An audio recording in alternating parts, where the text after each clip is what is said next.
মৃত্যুদণ্ডের ইতিহাস মানব সভ্যতার ইতিহাসের সঙ্গে গভীরভাবে জড়িত।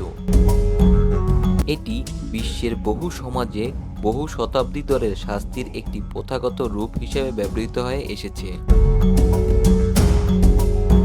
প্রাচীন যুগে সুমেরীয় ও ব্যাবিলনীয় সভ্যতার সময় হাম্মুরাবির বিধিতে মৃত্যুদণ্ডের উল্লেখ আছে। অপরাধের ধরন অনুযায়ী বিভিন্ন পন্থায় মৃত্যুদণ্ড দেওয়া হতো সেই সময়ে। প্রাচীন মিশরে বিশ্বাসঘাতকতা, দেবতার অবমাননা ও রাজবংশ বিরোধী কাজের জন্য মৃত্যুদণ্ড দেওয়া হতো।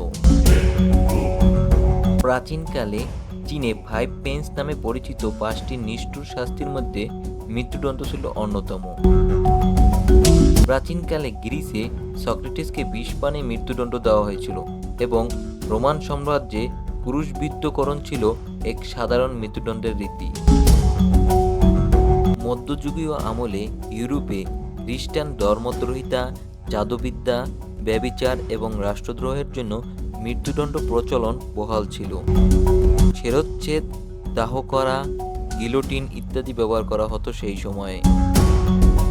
ইসলামিক খেলাফত ও শাসন ব্যবস্থার সময় নির্দিষ্ট অপরাধ যেমন হত্যা, ধর্ষণ, ধর্মত্যাগের জন্য মৃত্যুদণ্ডের বিধান ছিল শরিয়া অনুযায়ী।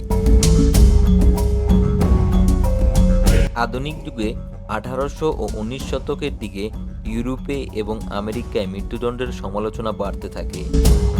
এই সময়ে দার্শনিকেরা যেমন জেরেমি বেনোথাম ও সিজারে বেচারিয়া মৃত্যুদণ্ডকে অমানবিক ও অকার্যকর হিসেবে বর্ণনা করেন। অনেক দেশে মৃত্যুদণ্ডের বিকল্প হিসেবে আজীবন কারাদণ্ড চালু হয়। 1948 সালে জাতিসংঘ মানবাধিকার ঘোষণা ইউডিএইচআর এ জীবন রক্ষার অধিকার স্বীকৃত হয়।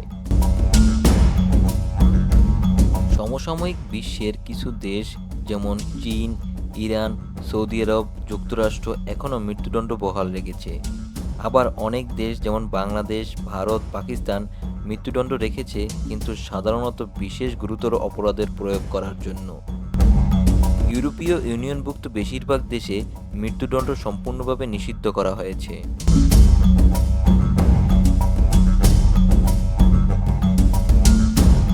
মৃত্যুদণ্ড নিয়ে বিতর্ক রয়েছে।